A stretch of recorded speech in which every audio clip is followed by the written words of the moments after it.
Hey everyone, Stacks here. Welcome to the channel. Today I'm checking out Doctor Doom 2 and Doctor Doom number 3 by Christopher Cantwell, Salvador, Larroca on art, and Guru effects on color for both of the books. And I'll go ahead and say, leading off, that the art in this book, in both these books, is absolutely incredible. The colors, the line art is absolutely just, it's killer. I mean, it's absolutely stunning. So there's definitely no complaint there as far as these books go. If I did have one complaint about these books, it'd be where it fits into Marvel continuity. Now, if any of you guys actually laughed when I said Marvel continuity, it's okay at this point. I'll talk more about it at the end of the video. If for any reason you missed my video on Doctor Doom number 1, I'll leave it here, a little link for it. You should be able to go to that, or you can go down in the description. I'll try to leave a link for it there too. I usually forget when I say that, but I'll try to do it this time, I promise. The first couple pages are going to do what first couple pages do. They're going to draw you in, or they're going to get you caught up. This one gets you caught up, and what it's telling you is, look, Doctor Doom allegedly launched an attack on this thing called Antlion Station, which was this genius idea to eliminate global warming by creating a black hole on the moon. Genius. But when this attack happened, the immediate response, I mean, he was framed for this big time. The people who framed him were up there flying Latvian flags on the moon and everything. It was ridiculous. It was an obvious frame job. But all the nations of the UN come after Latveria, and when he goes to defend himself, none of his systems stand up and fight back. Everything, it's like this huge inside job. It's this huge frame job on Doctor Doom. And that's where this book starts, with him in custody, and he's taken the time to at least say, thank you for covering my face, to Doctor Strange, Silver Sable, and everybody else that's there. And everybody is taking this seriously. Fantastic Four have Herbie there as a representative. There's Union Jack, Agent Zero, who we got to talk about Agent Zero later. Remind me to say something about that. Well, as everyone exchanges pleasantries, Herbie kicks in and says, on behalf of the Fantastic Four, and Doctor Doom just cuts him off and is like, are you serious? Richards couldn't even be bothered? And Doctor Strange steps up and says he, along with a few hundred others, are dealing with the recovery efforts on the moon atrocity you committed. And Doom looks at him straight in the eye and says, so you really think I did this? And then Herbie pipes in again and says, rest assured, Mr. Doom, the Fantastic Four take this very seriously. And as Victor gets escorted into the back of the aircraft, Doctor Strange pulls Herbie aside and says, it's Doctor Doom. Are you trying to start something here? This goes a lot easier if he doesn't get upset. Jump ahead a few hours on this flight, and you have Doom sitting in there with Doctor Strange, and he tells him, look, you know this wasn't my doing. I swear on my mother's soul, and that should mean something to you. Now, while this is obviously embarrassing for Doom on a personal front, it's also embarrassing for all of Latveria on a political front, because you have all this stuff going on with their embassies getting shut down. You have Simcaria, which has always been a political rival to them and a border nation that is putting military pressure on them now, including moving into Latverian soil. And Victorious is trying to hold it together on a political front, and it's not working. And they don't pay her the respect that they pay to Doctor Doom. They just don't.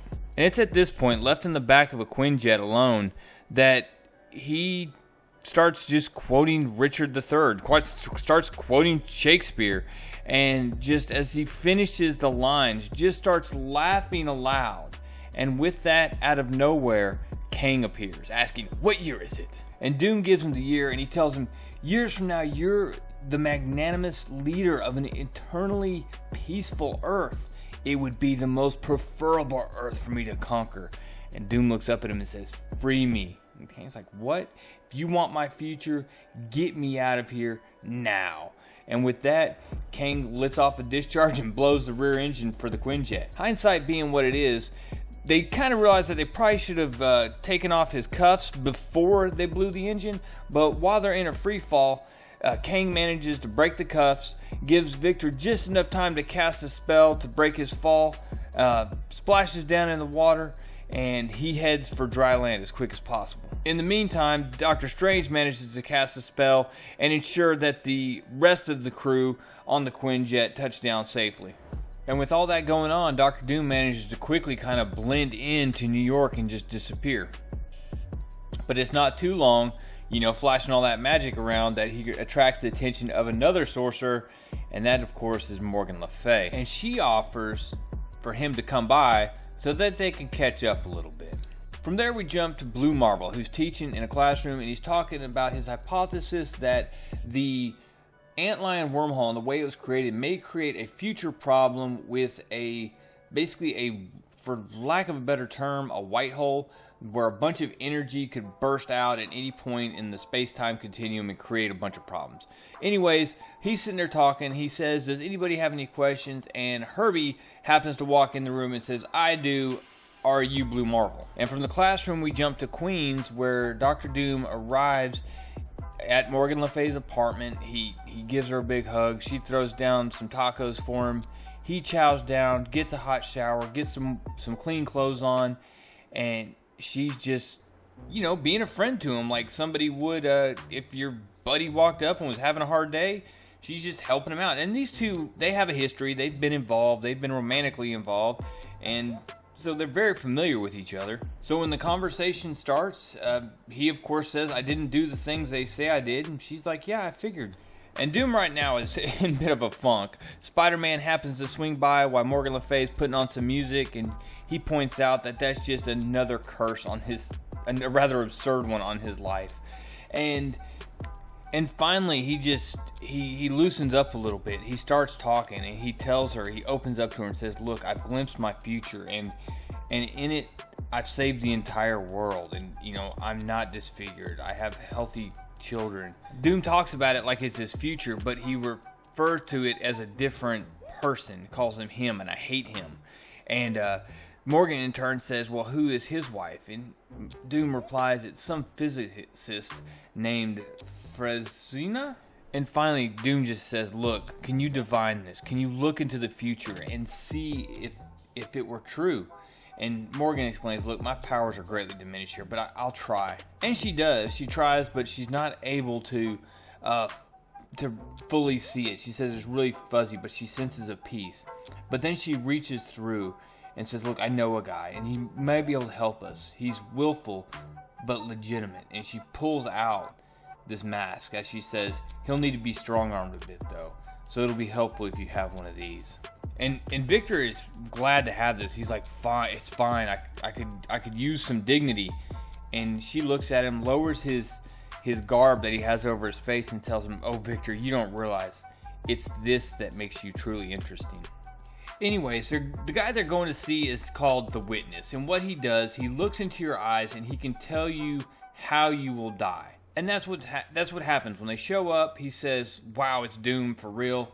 How does it work? And the guy kind of tries to say, hey, what's in it for me, to Dr. Doom. And Dr. Doom's basically like, tell me about my death or I'll show you yours. And so the guy comes out with it. He's like, it's the saddest day on Earth. It's beautiful. And Doom can't believe it. He's like, that's preposterous. And the dude looks up at him and says, look, I saw it. And Doom just is like, I don't believe you. There must be some other. And right as he says this, a bullet just rips right through his head. Entrance wound, exit wound, all the way through. And you get a shot of Taskmaster standing up on a building, and Morgan Le Fay just sitting there cradling Victor in her arms. And I'd be lying if I didn't just immediately lose interest in this book when this happened. But I'm glad I stuck around for Doctor Doom number 3, because it gets a lot better. And without further ado, let's get right into it.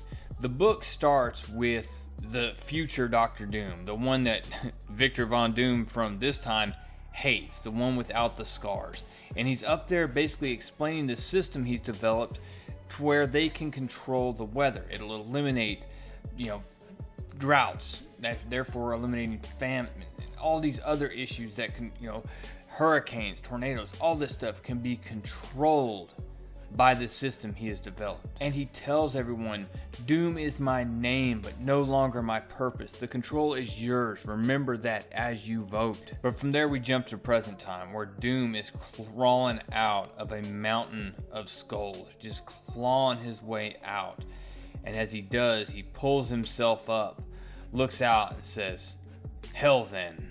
And he begins marching for who he's eventually going to find there. And that, of course, is Mephisto. And Mephisto greets him warmly, pun intended, because where they're at. And he says, "Victor, it's been some time." But Doom just tells him, "But like last time, I'm not here to stay, Mephisto." And Mephisto's kind of pulling the, who are you to decide such a thing? And Doom just announces to him, "I'm not supposed to be here." And Mephisto laughs it off and says, "That's what they all say. I'm glad to have your soul, finally, forever." And Dr. Doom just brings the left cross right to the chin, puts Mephisto on the ground and says, "My future isn't this. Not yet. Not yet." And Mephisto comes with scientist, sorcerer, clairvoyant. You must be a god. And Dr. Doom stands there with his arms crossed, with a biblical reference here. It is you who say that I am. Even Mephisto realizes, of course, this is blasphemous, but Dr. Doom doesn't see it that way, and he's saying, "How can it be when I'm meant to save all of humankind?" And Mephisto just laughs and says, "Well, you did save your mother's soul for me, but you gave me one in return, your first loves. Remember poor Valeria? You sacrificed her for more selfish power, but a devil's bargain. Convince Valeria that you deserve your life, and you may return to it." And Dr. Doom looks over and just whispers her name. But she turns and she runs from him. He goes so far as to run afterwards to shoot an energy blast forward in front of her to make her stop so that he can talk to her. And he walks up to her and says, "Valeria, I mean you no harm." And she just tells him, "You have taken everything from me." And he tries to explain, I had to go strong. I had to sacrifice. And she just calls him out. Says, "Sacrifice your love? You have a monstrous soul, Victor." And he replies, "I've seen a future where I am redeemed, where I save everyone." And she's just sobbing and says, "Everyone except for me. Forget your destiny. Don't be fooled by your visions. Be with me here. We could be together again." And she keeps trying, but Doom just tells her, "No, I refuse this. I must return. I have seen." And this demon just rises from Valeria and tells him, "You have seen lies. I've seen your cursed visions. I've seen you save all of man, but it's impossible. You are mine for eternity. Human suffering is the food of the damned. I won't let you starve us." And Doom looks up at this thing and just tells him, "Try to stop me. I'm already dead." And they go to fight, and Doom throwing blows. Doom actually picks up a rib out of a pile of bones and stabs this thing with it. But as this fight is closing down, Mistress Death shows up and says, "Enough!" He will return to his life. And Mephisto is sitting there saying, "But Mistress Death, my final goddess, he..." And she tells him, "Speak again and I will show you true death. Nothingness, the void." And this is where Doom speaks to Death and says, "Then you know as well I must be sent back to save all things." And she looks down at him and says, "No, it's because you will become my greatest servant of all." And my first thought is like, dang, whatever he thinks he's going to do, he's going to end up being worse than Thanos. That ain't good. Back at Morgan Le Fay's apartment, Blue Marvel is there. They're talking, her discussing, look, either he's been set up. This was a coup, or he was assassinated and executed for the murder of more than 2,000 people. One of the two. And it's at that point that Dr. Doom just suddenly sits up, just gasps, checks the bullet where the bullet went through it, went in, and you can see the exit wound on the other side, and just looks over at Blue Marvel, casts a spell on him and Herbie, blows them both to who knows where, and just like clockwork, with Blue Marvel and Herbie out of the way, Kang arrives out of nowhere, and Doom quickly asks him, "Kang, do you know of any timelines in which I was killed?"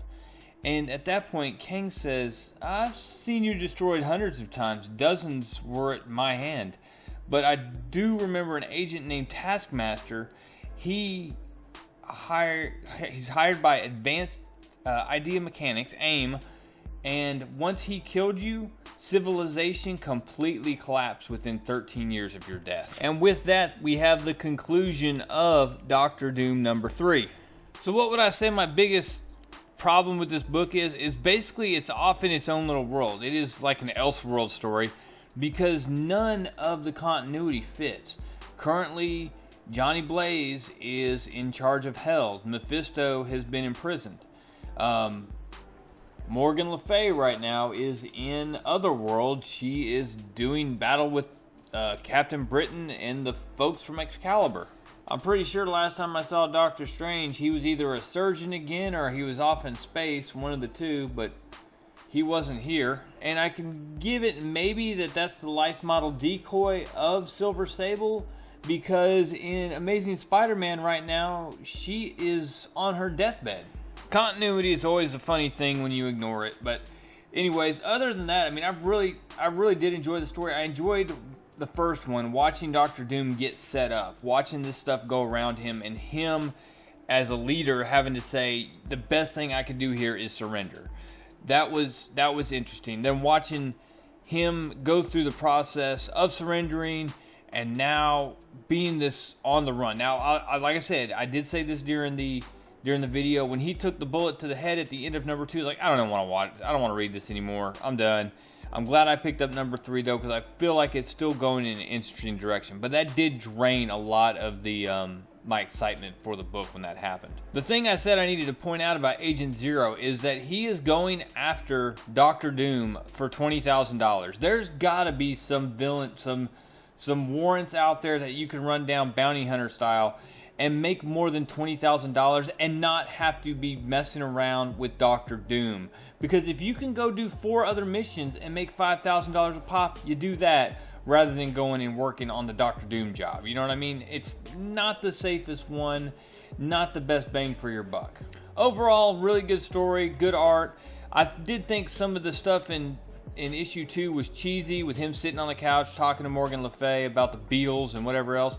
But it wasn't horrible, and it basically was just like an offshoot couple lines, and then it was right back into a focused Doctor Doom asking her to look into his future and stuff like that. I do think the art's really good.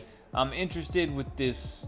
I'm interested to see where this is heading going forward. I really don't know at this point. But now that he just had this demon confirm that these visions are true, I think he's going to be a heck of a lot more motivated going forward. Not that you need to motivate Doom. Well, but I'm sorry, but a motivated Doom, you guys are in trouble now. Whoever framed him is an idiot. What were you thinking? You're about to pay big time going forward. I'm not sure how many issues this is going on for.